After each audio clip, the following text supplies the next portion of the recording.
Lahat ng nangyayari merong dahilan. May dahilan po kung bakit napapanood nyo yung video ko na to ngayon. Marahil dinala ka dito ng mahal na poong Jesus Nazareno at na-curious ka dun sa title ng video, Kwentong Nazareno, dahil ako po ay nagsishare ng mga iba't ibang kwentong Nazareno tuwing Biyernes, araw ng mahal na Senyor, araw ng mahal na poong Jesus Nazareno. Mga kwentong Nazareno mula sa mga personal na experience or personal experience ng ibang tao o kaya naman mga kwento mula sa Biblia na nare-relate natin sa mga panahon ngayon. At ako nga po ay isang OFW sa UAE. Yan po ay Abrahamic Family House. At ito naman po ay Quiapo Church na kuha ko rin nung ako po ay huling bumisita sa Quiapo, Maynila. At ako nga po ay isang OFW sa United Arab Emirates. Kaya hindi po ako makabisita ngayon. Hindi ako makapagpanata sa mahal na Senyor. Kaya naisipan ko na lang na para matuloy ko man lang yung panata ko, mag-share ako ng iba't ibang kwentong Nazareno tuwing Biyernes, araw ng mahal na Senyor. At ngayon nga po, dahil bukas ay kapistahan ng mahal na ina ng laging saklolo, itong episode po na to ay special. At ang babasahin po natin ng mga kwento ay mga kwento ng mga deboto ng Baclaran Church, deboto ng mahal na ina ng laging saklolo, o mas kilala natin sa Our Mother or of Perpetual Help. So ano ba ibig sabihin ng Our Mother of Perpetual Help? Sa Tagalog nga, ina ng laging saklolo. Kasi nga pag sinabing perpetual, continuous, tuloy-tuloy. Kaya yun nga, laging saklolo, perpetual help. So tara, magbabasa ho tayo ng mga Thanksgiving letter para ho sa Baclaran Church or sa mahal na ina. Merong isang page sa Facebook, randomly recorded yung pangalan. Isa po siyang deboto at pinopost niya yung mga iba't ibang Thanksgiving letter sa Baclaran Church. Yung video po na nakikita nyo ngayon ay kuha ko po yan sa Abu Dhabi, sa St. Joseph's Cathedral. At ito ho, basahin ho natin yung post sa Facebook. Sabi dito, devotion knows no language barrier, for its true language is love, a language understood by every heart. A Thanksgiving letter to Our Mother of Perpetual Help, sent by a devotee in Baclaran Church. The letter is handwritten in Korean. Here is a rough translation of the content. Koreano po yung nagpadala ng letter, nagsulat, Korean characters. Tapos yung Facebook page, translate niya sa English para makita natin yung letter or malaman natin ano yung sinasaad ng letter. Sabi dun sa letter, Dear Mother, thank you to the Lord who has been with me from the beginning until now, and to everyone who has prayed for me and allowed me to receive blessings. I will never forget this gratitude for the rest of my life.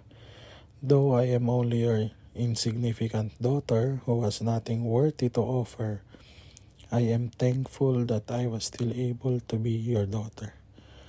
I am grateful for all the time, opportunities, encounters, support, and love that I have received. I give thanks for everything that has already been planned and fulfilled, and for everything that will continue to be accomplished in the future. Above all, I thank you for allowing us to remain together until this final moment, and for everything you have given in this world.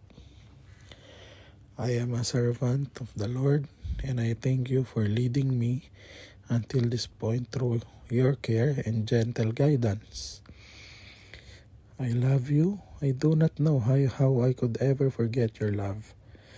The blessings and grace you have given me are far more precious than any worldly treasure. Thank you, truly thank you. I love you. May the guidance of the Holy Spirit, the protection of Jesus, and grace of the Blessed Mother always be with me and with my family. Once again, I sincerely thank Mother, Jesus, and everyone. Ganda ng letter niya. Basa pa po tayo ng isa pang Thanksgiving letter.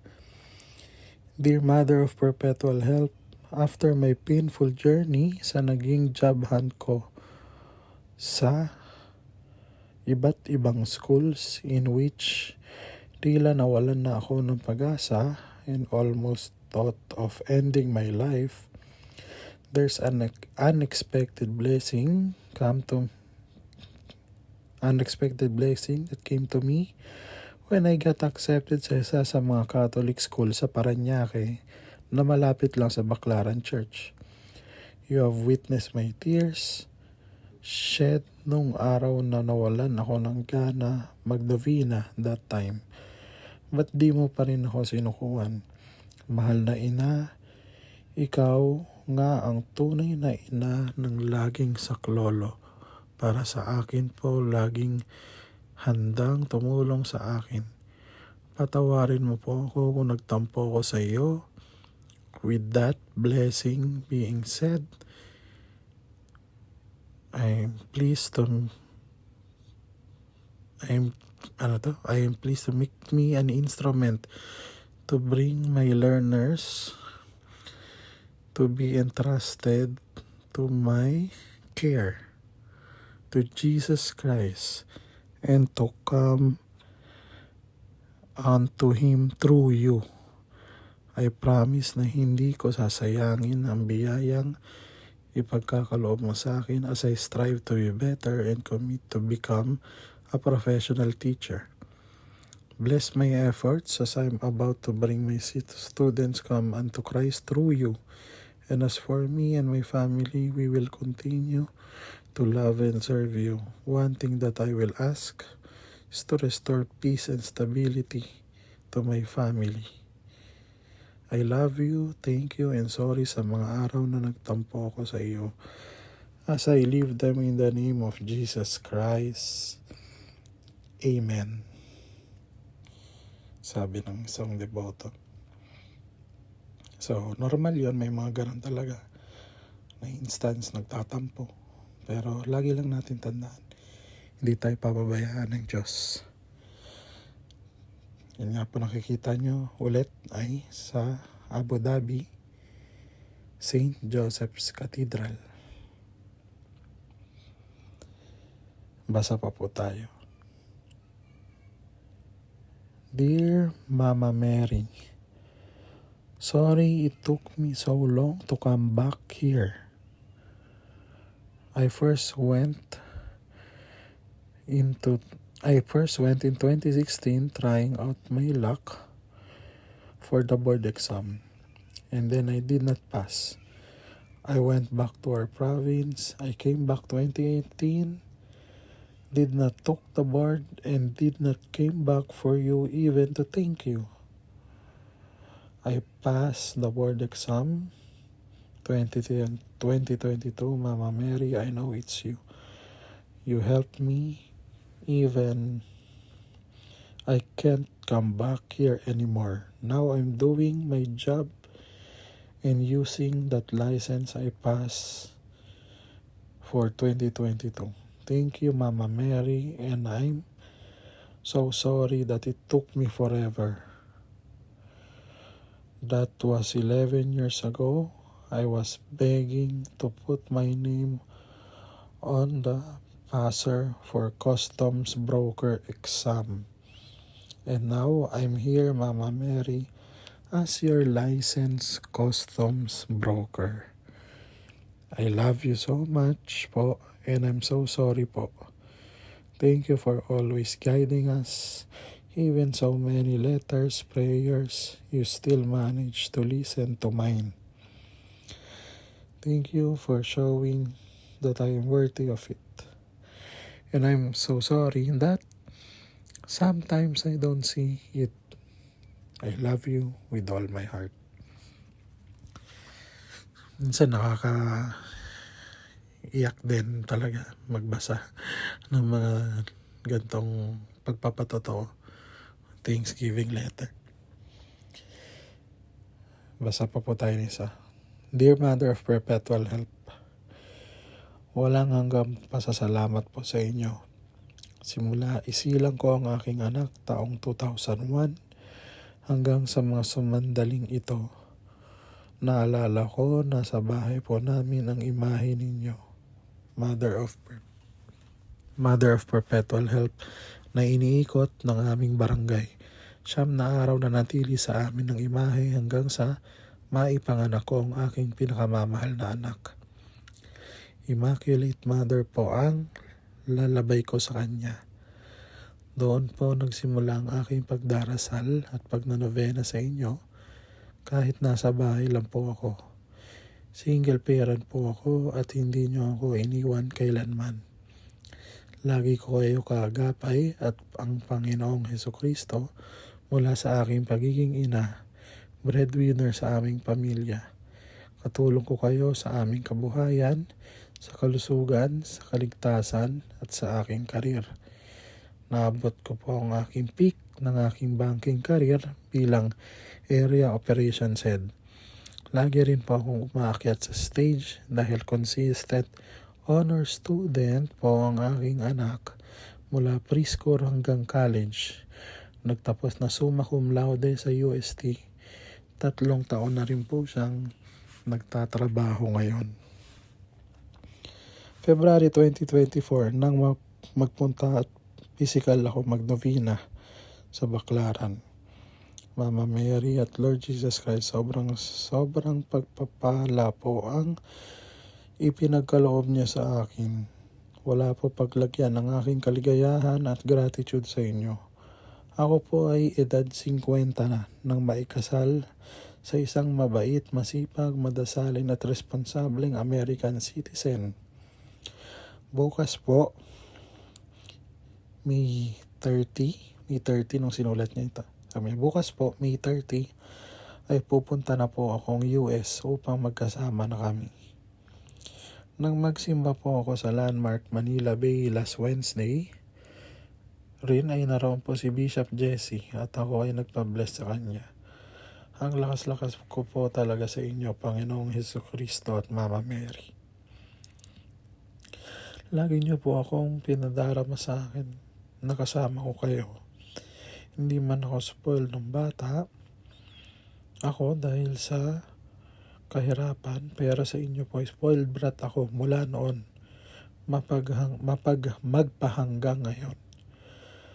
Mama Mary, pagpapatuloy ko po ang aking pagdarasal pagnovena kahit wala po ako sa Pilipinas.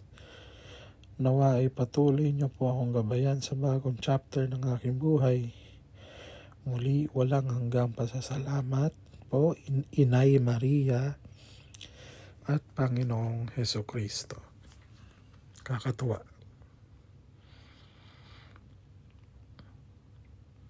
Basa pa tayo ng huli-huli na to. Dear Mama Mary, noon 28 years old pa lang ako, nangarap akong makapag-abroad. Tuwing Wednesday, lagi ako nananalangin sa inyo at ito ay natupad. 3 beses po akong nakapag-abroad. Nang 35 years old na ako, humiling rin po ako na makapag-asawa ko at magkaroon ng anak. Biniyayaan niyo po ako ng 2 anak, isang lalaki at babae. First time ko pong sumulat sa inyo, nais ko pong magpasalamat sa inyo mula po nang mag-review ang aking anak noong nakaraang taon. Lagi po ako nagpupunta sa inyo at nananalangin naway makapasa ang aking anak sa kanyang pagkuha ng board exam. Marami pong salamat at ako'y inyong dininig muli at pinagkaloob mo po ang katuparan ng aking anak. Siya ngayon ay isang ganap na electrical engineer. Na bukod doon, isang cum laude po siya.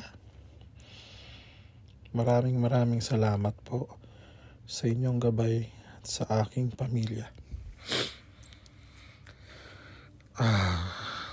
Grabe. Nakaka-touch talaga magbasa ng mga pagpapatotoo ng mga iba't ibang deboto. Mapaano ka man, deboto ng mahal na pong Jesus Nazareno, deboto ng mahal na ina ng laging saklolo, deboto ni St. Jude sa Manila, deboto ni Padre Pio. Pare-parehas lang po yan. Ang mga santo at si Mama Mary nag-i-intercede para makiusap, no? At panalangin tayo sa Diyos. At syempre, ang mahal na pong Jesus Nazareno, dumidiretso tayo sa Kanya. Sinasabi natin lahat-lahat. Kaya kung meron po kayong mga gustong sabihin, diretso po lang, ibulong nyo lang po sa mahal na Senyor. At kung kayo po may mga kwento na gustong i-share, pwede nyo pong i-share dun sa email address na nakikita nyo sa screen nyo, kwentongnazareno@outlook.com. Mahal na pong Jesus Nazareno, habang buhay akong magpapatotoo sa walang hanggang pag-ibig at pagpapala mo. Amen. Amen.